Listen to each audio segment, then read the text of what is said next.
The world of philosophy is a vast and intricate landscape of ideas that has evolved over millennia, from the foundational inquiries of ancient philosophers to the contemporary debates in ethics, metaphysics, and beyond. Philosophy continues to be a dynamic and vital force in shaping our understanding of the world. It challenges us to question assumption, engage in critical thinking, and contemplate the profound mysteries of existence. As we navigate the complexities of human experiences, the world of philosophy remains a beacon of intellectual curiosity and a source of profound insight into the nature of reality and our place within it.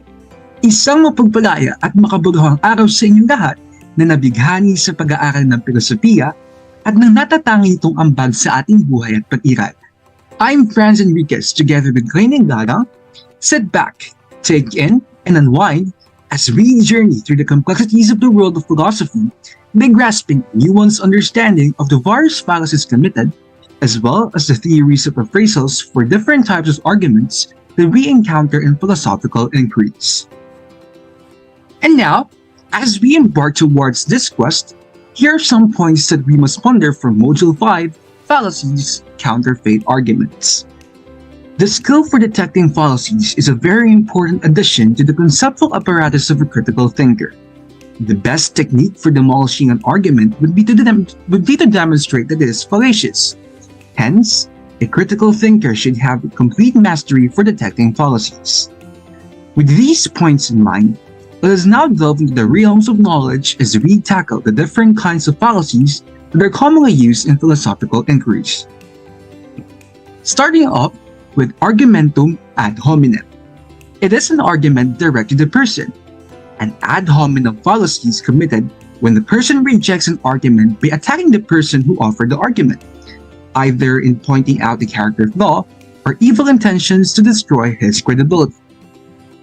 Here's an example of this kind of fallacy. Arab does not deserve to be the president because he is a womanizer, a gambler, and an alcoholic. In this example, the argument attacks Arab, pointing out his flaws, making him not deserving to be a president. The second type of argument or fallacy is the argumentum ad baculum. It is an argument that appeals to the use of force. It is a fallacious statement or argument in which threat of force, intimidation, and strong-arm tactics are used to persuade someone to accept a conclusion. An example of this kind of fallacy is this. If candidate Y will not win the presidency, there will be people power revolution. In this example, you can see that there is a threat of force that when a certain presidential candidate will not win, there is a possibility that a revolution might occur. The next type of fallacy is argumentum ad misericordiam. It is an argument that appeals to pity. It is a fallacy in which someone attempts to win support for an argument or idea by exploiting the emotions, sympathy, or compassion of others, rather than presenting a valid or logical case. Here is an example of this fallacy. Please give me a passing grade because if I fail, my old and sick mother will be very disappointed. With the word please, you can already determine that the person is appealing to pity. This is further supported by the succeeding argument, stating that his old and sick mother will get very disappointed if he will not have a passing grade. The next type of fallacy is argumentum ad ignorantia. It is an argument from ignorance. This fallacy occurs when someone argues that the claim is true just because it hasn't been proved false or vice versa. Essentially, it exploits a lack of evidence or knowledge to support a particular conclusion. An example of this argument is this. Nobody ever succeeded in disproving the existence of God. Therefore, God exists. In this argument, the speaker states that God exists because nobody ever succeeded in disproving his existence. The speaker ignored the fact that no one ever succeeded in disproving the existence of God, even there are rising arguments to prove God's non-existence. Moving on to the next type of fallacy, which is argumentum ad populum. It is an appeal to popularity and traditional institution. This fallacy occurs when someone argues that a claim must be true or valid because a majority of people believe it to be so. Broadly, it relies on the popularity of a belief rather than on the merits of the argument. Here is an example. Use Oral-V because it is used by 8 out of 10 movie stars. Since Oral-V is used by 8 out of 10 movie stars, the speaker used the popular appeal, making people believe that using Oral-V is actually good than other toothpaste brands. The next type of fallacy is argumentum ad verecundiam. It is an appeal to authority. This fallacy occurs when someone asserts that the claim is true because an authority figure or expert says it is true, without providing proper evidence or reasoning. But take note that not all appeal to authority is fallacious. It will be only fallacious when it is the wrong authority. For example, listen to this argument. Vote for JDV because, according to Brother Villanueva, he is declared by Jesus to be the next president. In this argument, someone asserts that the people must vote for JDV because, according to a religious leader, he is declared by Jesus to be the next president, which is actually a bit funny, delusional, and fictitious. The next type of fallacy is the strawman fallacy. It is a fallacy that is committed when the person deliberately mispresents an argument to weaken it. Instead of addressing the actual arguments or views of the other person, the one committed the strawman fallacy creates a distorted or exaggerated version of those arguments and then attacks the distorted version. Actually, the term strawman comes from the idea of creating a figurative strawman or a scarecrow that is easily knocked down with little effort, just as the misrepresentation of the opponent's position is easier to defeat than the actual position.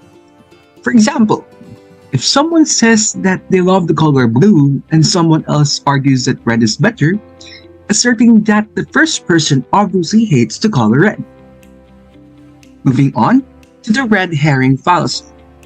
It is a type of logical fallacy in which someone introduces irrelevant or unrelated information into an argument to divert attention away from the main issue or to distract from the central point.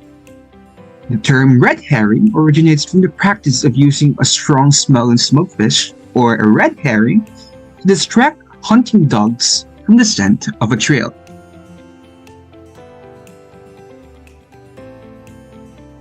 False analogy. It is a type of logical fallacy that occurs when two things being compared are not sufficiently similar in relevant respects, leading to an inaccurate or misleading conclusion. Analogies are often used to help explain or clarify a point by drawing parallel between the two situations. However, for an analogy to be valid, the compared elements must be alike in relevant aspects. Here is an example. VP Arap cannot even put up his own household in order, so how can he put the affairs of the country in order? The two things being compared here are the household and the country management, which is not sufficiently similar in relevant aspects. With this, the fallacy of false analogy occurs. Moving on to the slippery slope fallacy, a type of logical fallacy in which a person argues that a specific event will set off a chain reaction of negative consequences without proving sufficient evidence that for that causal link. The fallacy suggests that even with inevitably lead to a series of increasingly dire outcomes, creating a slippery slope with no clear stopping point. While it is possible for a sequence of events to have consequences, the slippery slope fallacy occurs when the connection between the events is not adequately demonstrated. The fallacy of complex questions. The fallacy of complex questions occurs when a question is posed in a way that presupposes the truth of a particular assumption, usually by combining multiple questions or assuming a particular answer. It can trap the respondent into accepting the premise of the question, even if they might not agree with the underlying assumption. The question, "Have you stopped cheating in your exams?" is an example of fallacy of complex question. In here, a person is presupposed to be cheating in an exam, assuming that the person who is asked by that question is actually cheating. This question should be specific and not that this generalized, because it can trap the respondent to accept the premise of the question. Moving on to the petitio principii, or the fallacy of begging the question. This logical fallacy that occurs when the conclusion of an argument is assumed in one of the premises. In other words, the argument presupposes the truth of what is trying to prove, creating a circular or tautological reasoning. Here is an example of this. I've seen Titanic 3 times because it is a good movie. It is obviously a good movie, otherwise, I would not have seen it 3 times. In this example, someone assumes that the Titanic is a good movie, that is why the person watched the movie 3 times. The speaker presupposes that Titanic is a good movie, that's why he severally watched it. Next is the fallacy of false dilemma, or also known as false dichotomy, or the fallacy of excluded middle. It occurs when an argument presents a situation as if there are only 2 options or alternative when, in fact, there are other possibilities. This fallacy oversimplifies a complex issue by reducing it into only 2 choices, often make it one option appear more favorable than the other. Here's an example of this. Either Lim or Rocco wins the election. Rocco will not win. Therefore, Liam will win. In this example, Lim and Rocco are the only 2 options, even though there are other electoral candidates. This oversimplifies that issue of who's going to win the elections by reducing the options to only 2 choices. And next is the non sequitur, a type of logical fallacy where the conclusion does not logically follow from the premises or evidence presented. In other words, the argument's conclusion does not logically flow from the statements or evidence provided.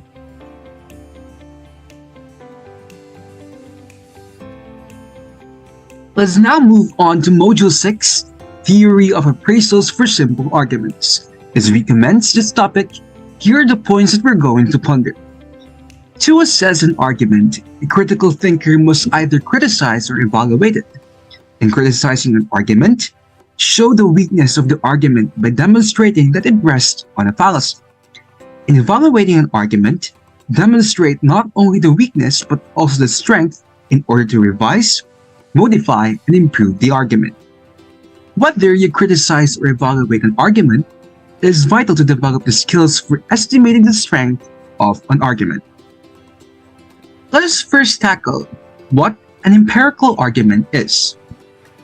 When you use an empirical generalization as the main premise in the argument and draw a conclusion with probability estimate, this argument is obviously an empirical argument. This type of argument is one of the easiest to compose and quite common. Empirical argument begins with an empirical generalization or generalization with percentage estimate as the main premise.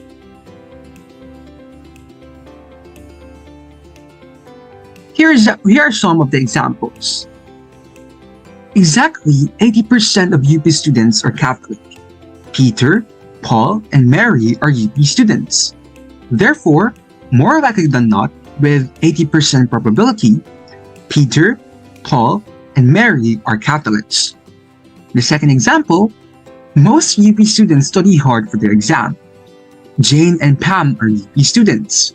Therefore, more likely than not, Jane and Pam study hard for their exam. For the third example, nearly all UP students want to get high grades. Jose is a UP student. Therefore, more likely than not, Jose wants to get high grades. In composing your argument, emulate the neat structure presented above without the qualifier main premise, minor premise, and conclusion. For example, since Jose is a UP student, and since nearly all UP students want to get high grades, therefore, more likely than not, Jose wants to get high grades. So in this kind of example, you will hear the word since and the word therefore. In a well-composed argument, a critical thinker will make use of the conclusion indicator to stress the conclusion and use a premise indicator to mark the premises. Here are the commonly used conclusion indicators. There are therefore, hence, consequently, accordingly, so, thus, then, implies, it follows. On the other hand, here are the commonly used premise indicators. Because, since, for, in view of the fact, inasmuch as shown by. The strength of a simple empirical argument is a matter of degree. The premises and conclusion of this argument are empirical statements which can be true, false, or probable. It is obvious that the strength of this type of argument hinges on the reliability of the main premise, and as a critical thinker, you have to estimate the degree of confidence you can assign to the generalization using the three tests.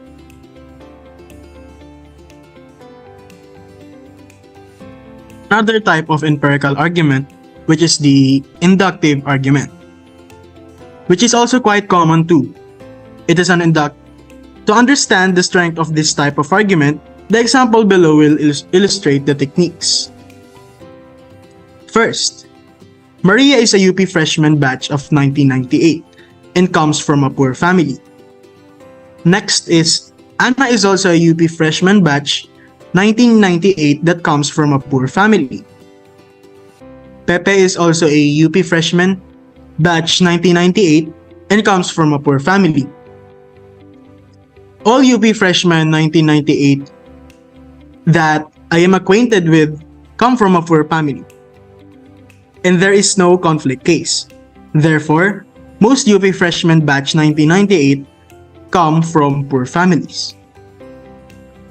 Judging the strength of the argument. First, let us look at the conclusion. The conclusion asserts a most claim.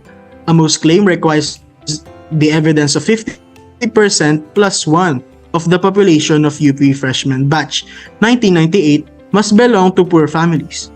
However, more likely than not, you do not have such records. If you do, and the generalization most is confirmed, then you have a very strong argument, almost immune from criticism. Next is, look at the premises. Are the premises true? Do the premises contain the required evidence sufficient to verify the claim of the conclusion? Can it confer a high probability value of the claim or of the conclusion? If the sampling is the result of a biased observation, this means that we do not know if the sample is representative of the population. And last, modify your conclusion. Supposing instead of claiming most, modify the conclusion to many UP freshman batch of 1998 come from poor families. Notice that suddenly, the argument strength considerably increased because the required evidence for a many claim is considerably less than a most claim. Now here's a tip. If your evidence will support only a many claim, do not claim most. Guard your conclusion by claiming many rather than most. Notice that by claiming many, the same premise set dramatically increase its support to the conclusion, presumably from a little support to a strong support. Let us now move on to another type of argument, which is the analytic argument. An analytic argument has the same simple structure as empirical arguments. The difference is in the content. The major premise is not an empirical generalization, but an analytic statement. Analytic statements are often definitions or well-formed formula, or WFF, of some formal system. Such statements obey the principle of excluded middle. Analytic statements are either true or false only. The truth values of analytical statement are not empirical. Typical examples of analytic argument are the following. First, getting married twice is bigamy. Peter got married twice. Therefore, Peter is a bigamist. Next, all animals with feathers are birds. Eagles have feathers. Therefore, all eagles are birds. And last, a father is a male parent. Juan is a male parent. Therefore, Juan is a father. Now notice this. The analytical arguments above starts with an analytic statement in the form of a definition or well-formed formula of a formal system, and these are used as main premise of the argument. The premise is an empirical statement, usually an instantiation of the definition or the WFF. If the definition is analytically true and uncontroversial, and if the minor premise is also true, then observe that the truth of the conclusion is proven by the premises. In an analytical argument, either of the conclusion is proven or is not. Unlike empirical arguments where additional evidence or premise dramatically strengthens the support to the conclusion, in an analytical argument, additional evidence does not increase its strength. So in a nutshell, the best technique available for a critical thinker for challenging an analytical argument is to demonstrate that the definition is controversial or show that the premise is not an instantiation of the definition.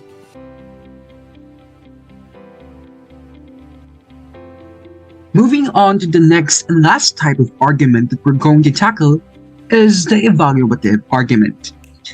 An evaluative argument is an argument with a conclusion that claims that something is good or bad, right or wrong, desirable or undesirable, moral or immoral. The premise of an evaluative argument need not to be true or false. Oftentimes, the main premise is a maxim, a moral rule, or a moral principle. The strength of an evaluative argument is contextual. It appeals on the strength of public acceptance or the strength of intersubjective consensus of the intended audience. Actually, evaluative argument is the most neglected type of argument, emanating from the disdain of formal logicians about the cognitive nature of evaluative judgments in the realm of moral, ethical, religious, and even political. An evaluative argument can be determined through its two types, which are the deontological argument and the teleological argument. Let's first tackle what deontological arguments are. In deontological arguments, it is a type of evaluative argument in which an evaluative claim is good or right in terms of its conformity to a moral rule or principle. The consequences of the act becomes unimportant. For example, never punish an innocent person. Pedro is accused of a crime, but he is innocent. Therefore, Pedro should not be punished. Notice this. The conclusion is a command in the form of a prescription. Both commands are neither true or false, nor even probable. Commands have no truth value. The main premise is a statement of a moral principle, and the minor premise is an empirical statement.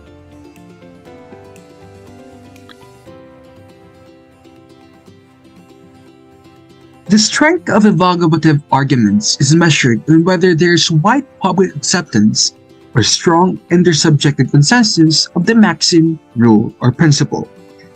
Think about this. The moral principle is never punish an innocent person. In order to determine the strength of this moral principle, try to answer the following questions. Would you punish an innocent person? Would our society or culture allow the punishment of an innocent person? Is there any culture or society in the world which would allow the punishment of an innocent person? If there is a strong intersubjective consensus, then accepting the correctness of the premises will compel you to accept the conclusion as correct as well. It would be rather absurd to accept the premises and reject the conclusion, because this is tantamount to saying that Pedro should be punished even though he's innocent. Some evaluative arguments have concealed moral rule functioning as the main premise. Here's a typical example. Pedro and June are both efficient Philo1 teachers. Pedro and June both finished their MA at the same time. Pedro was promoted and was given a tenure. Therefore, June ought to be promoted and be given tenure too. The strength of this argument rests on whether the concealed principle of fairness, for example, the merit in the same qualification deserves the same promotion, can pass the audience acceptability test. Another example. Jane and Wanda were both caught cheating in their Philo1 exam. Jane received a grade of 5. Therefore, Wanda should receive a grade of 5 too. In this example, the moral rule that functions as a concealed main premise is the same offense deserves the same punishment. Obviously, it would be unfair to Jane if Wanda should be treated differently by receiving a passing grade. The evaluative argument discussed above makes an appeal to the nature of the act itself. This argument pattern is called deontological. Let's now move on to the other type of evaluative argument, which is the theological argument. It is an argument pattern that makes an appeal to the consequences of the act. In this type of evaluative argument, an act is right if it produces some desired outcomes. Argument of this kind begins with the definition of what is good. Once the definition is accepted, right action is defined as any action that promoted the good, and conversely, any action that impedes the good from being attained is wrong. Hence, the rightness of an act depends largely on the consequences of the act. For example, all actions in accordance with God's will are good. If the 10 Commandments are in accordance with God's will, thus, you ought to obey the 10 Commandments. This argument has an explicit definition of the term good in accordance with God's will, and any action that promotes God's will is right action, and any action that impedes God's will is wrong. It seems clear that if you accept the premises, you must accept the conclusion as right. Here are some techniques for appraisal. In evaluating the strength of an argument, be very clear regarding the claim of the conclusion. What is it trying to prove? Is it empirical, analytic, or evaluative? In this way, you will be able to judge whether the premises offered to support the conclusion are relevant or irrelevant. The first technique, identify the type of the argument. Second, examine the premises and temporarily grant them to be all true. Third, challenge the truth of the premises. And lastly, challenge the truth of the conclusion.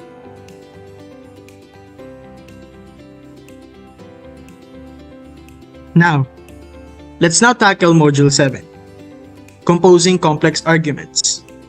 With this, here are some points that we need to ponder by the end of this segment. Internalizing the steps in composing your own argument and criticizing the argument that you have composed as a preparation for composing a counter-argument is one of the finest creative acts in philosophy.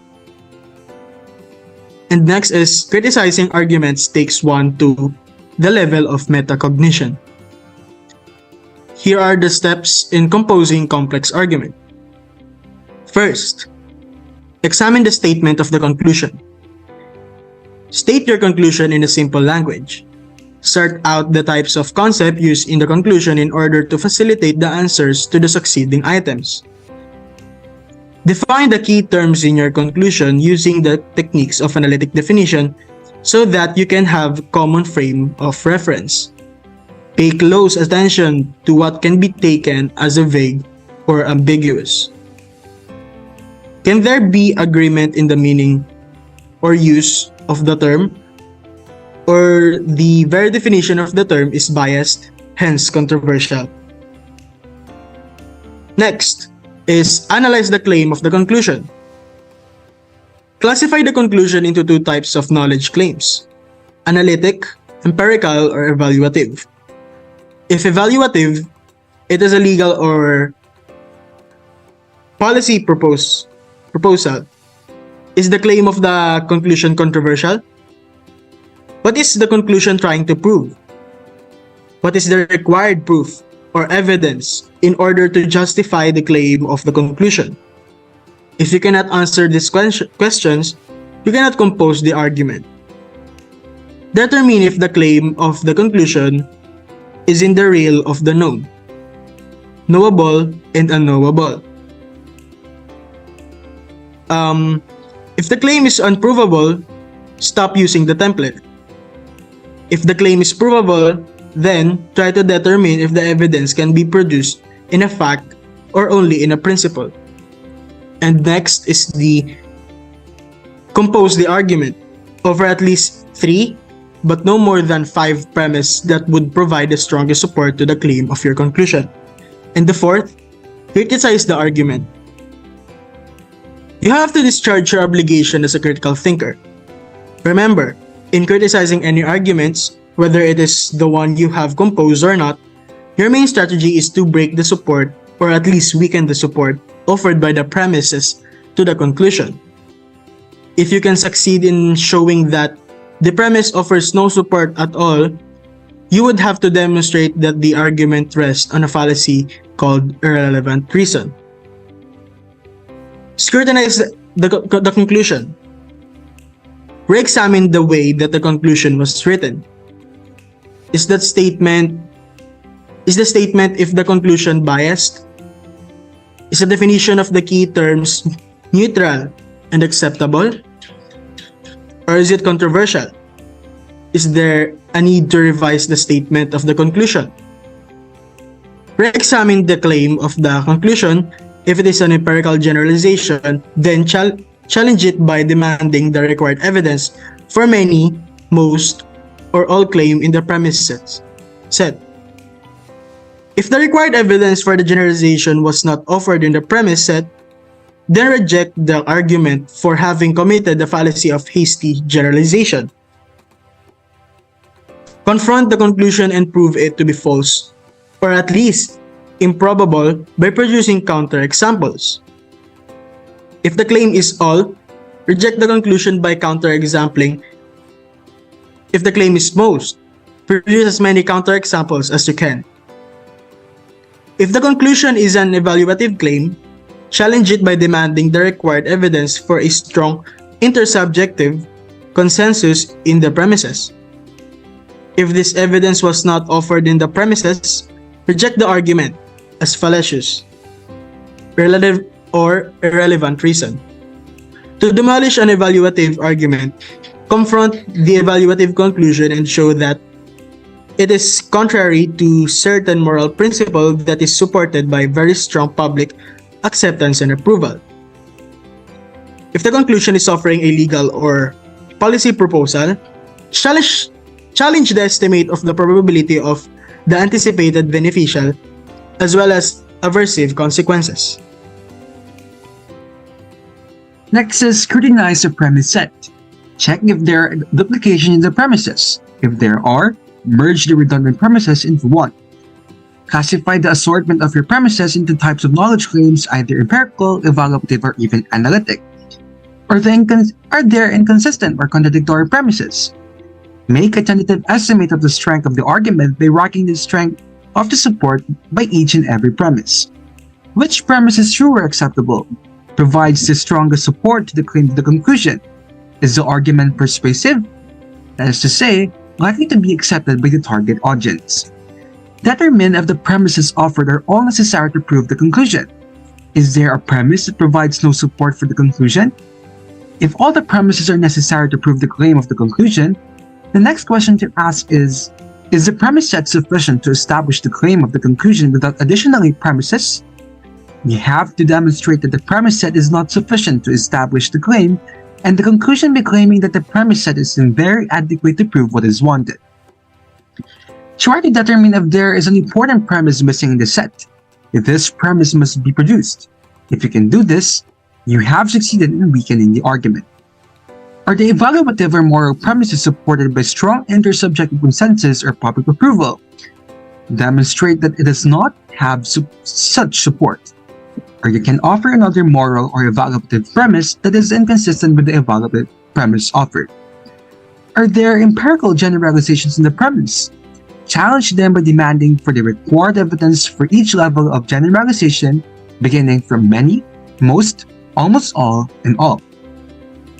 In a legal policy proposal, criticize the estimate of the likelihood of the occurrence of both the beneficial and aversive consequences. Or you can give a counterexample with the opposite consequences than those predicted. Predictions of this sort oftentimes are not grounded in empirical data. Harp on this weakness. If you can succeed in doing either, you can reject the argument as non sequitur. Demonstrate that the premise set is inadequate because it doesn't offer the best reason to support the conclusion. Then you have to produce the premise. Remember, arguments would dramatically improve its strength with the addition of a novel premise. And lastly, challenge the premises one by one, beginning with the premise that offered the strongest support. Step 5 is compose the counter-argument. Defend the opposite of the original conclusion. Provide at least 3 but no more than 5 premises that would support the claim of the opposite conclusion. And lastly, for the steps in composing complex arguments, evaluate both arguments. As a critical thinker, state which of your arguments is stronger, the original or the counter-argument. Which argument is more persuasive? That is to say, likely to be accepted by the target audience. Can you strengthen the weaker argument by adding, altering, and/or modifying the premises?